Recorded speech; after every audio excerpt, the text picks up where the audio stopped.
सर्वांना नमस्कार. आपलं स्वागत आहे इंडियन समर्थ फार्मर यूट्यूब चॅनलमध्ये. आज आपण वसंतदादा शुगर इन्स्टिट्यूटचं एक नवीन उत्पादन बघणार आहे की ज्याच्यामध्ये ब्रिज नावाने येतं. तर ब्रिज हे काय काम करतं, तर हे जे आपण जमिनी जो गंधक देतो, म्हणजे जो सल्फर देतो आपण खाली बेंटोनेट स्वरूपातला असेल किंवा पावडर स्वरूपातला असेल, तर हा सल्फर जमिनीतला मुळांच्या पिकांना उपलब्ध करून म्हणजे मुळांना उपलब्ध करून देण्यासाठी हा जीवाणू काम करतात. तर ह्याचं प्रमाण जे आहे हे एकरी 1 ते 2 लिटर आपण देऊ शकतो त्याला.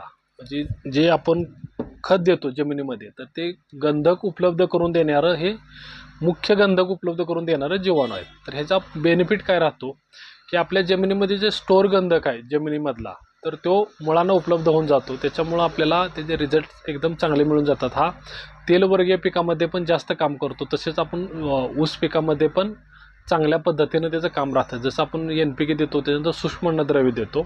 सूक्ष्म अन्नद्रव्यानंतर सिलिकॉन आणि गंधक हे मुख्य घटकामध्ये ते आल्यागत येते. त्याच्यामुळं पिकाला देणं हा जास्त गरजेचा राहतो आणि महत्त्वाचा पण घटक आहे. त्याच्यामुळं आपण गंधक उपलब्ध करून देण्यासाठी आपण हे ब्रिजचा वापर करू शकतो. धन्यवाद.